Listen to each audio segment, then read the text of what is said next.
শিক্ষকৰ এটা দায়িত্ব শিক্ষক আছে ইয়াত শিক্ষকক শিকাবলৈ মোৰ যোগ্যতা নাই কাৰণ শিক্ষকতা এনেকুৱা এটা বৃত্তি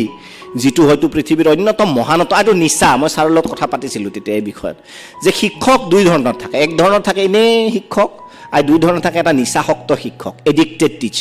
এডিক্টেড টিচাৰ মানে তেওঁ পঢ়াই ভাল পায় এজন শিক্ষকে এগৰাকী ষ্টুডেণ্টৰ জীৱন কেনেকৈ সলনি কৰিব পাৰে এগৰাকী শিক্ষকৰ কিমান ডাঙৰ ভূমিকা থাকে এগৰাকী ষ্টুডেণ্টক শ্বেপ কৰাৰ বাবে এটা আকৌ সাধু ক'ব বিচাৰিছোঁ আকৌ কৈছোঁ মই এইটো কথা শিক্ষকসকলক কোৱা নাই কিন্তু সেইটো ইম্পেক্টৰ কথাটো জাষ্ট ক'ব বিচাৰিছোঁ নহ'লে শিক্ষকে ক'ব আমাক শিকাব হৈছে কণ হেয়ে এবাৰ এজন ডেকা ল'ৰা ৰাস্তাৰে গৈ আছিল এগৰাকী শিক্ষকে লগ পাই ল'ৰাজনে শিক্ষকৰ ভৰিত প্ৰণাম কৰিলে শ্ৰদ্ধা জনালে যেটো তোমালোকে আজিকালি নকৰা সুধিলে যে ছাৰ আপুনি মোক চিনি পাইছেনে বয়সস্থ ব্যক্তিজনে ভালকৈ চালে নাই পোৱা ক'লে ছাৰ আপুনি মোক চিনি পোৱা নাই মই আপোনাৰ ছাত্ৰ আছিলোঁ এটা সময়ত ক'লে আচ্ছা কোন চনত আছিলা বোলে আমুক চনত মই আপোনাৰ স্কুলত পঢ়িছিলোঁ আপুনি আমাৰ ক্লাছ টিচাৰ আছিলে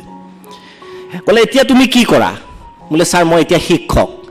আপোনাৰ নিচিনা হৈছোঁ সি ক'লে মোৰ নিচিনা হৈছা মোৰ পৰা কিবা তুমি প্ৰেৰণা পাইছিলা নেকি যে শিক্ষকে হ'বা কৈছে আপুনি এজন ভৱিষ্যতে হ'বলগীয়া চুৰ এজনক শিক্ষক হ'বলৈ আপুনি মোক প্ৰেৰণা যোগালে ক'লে কেনেকৈ কি ঘটনাটো কি কৈছে ছাৰ এটা ঘটনা হৈছিল আপোনাৰ মনত আছেনে বোলে কি ঘটনা এদিন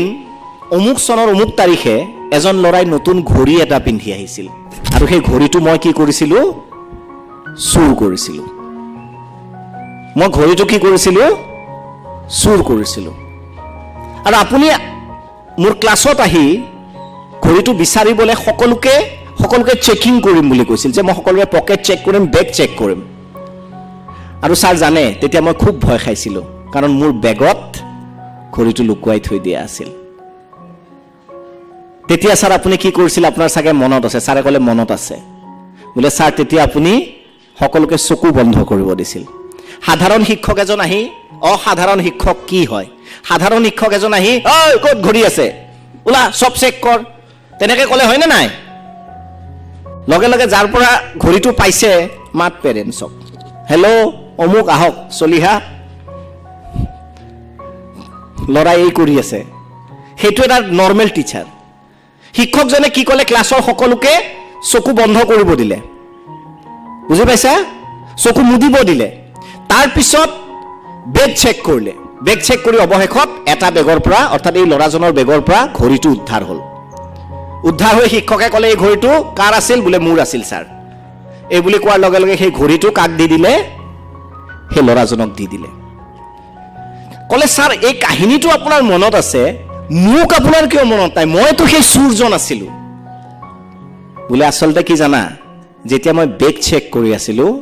মই নিজৰো চকু বন্ধ কৰি থৈছিলোঁ মই নিজেও চকু মুদি আছিলোঁ কাৰণ মোৰ দৃষ্টিত তুমি যদি অৱনমিত হ'লাহেঁতেন সেইদিনা হয়তো তুমি সদায়ৰ বাবে তেনেধৰণে থাকিব লগা হ'লহেঁতেন মোৰ হাতত অপশ্যন আছিল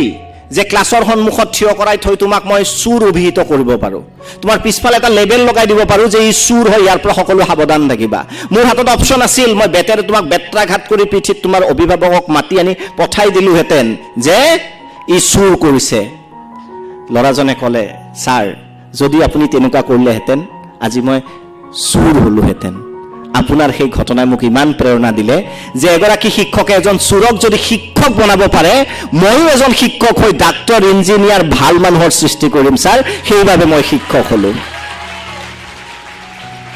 so that is the power of a teacher শিক্ষকে কিমান এটা শেপ কৰিব পাৰে হয় না নহয় শিক্ষকৰ হাতত অপশ্যন আছিল আমাৰ স্কুলতো তেনেকুৱা কৰিছিল মই সকলোকে ব্লেম কৰা নাই কিবা এটা গণ্ডগোল কৰিলে গোটেই ঢোলপিটি শুনাই দিছিল সবকে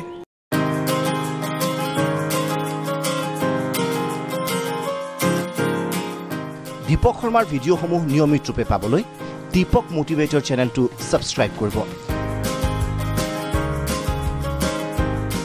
আৰু বেল আইকন প্ৰেছ কৰিবলৈ নাপাহৰিব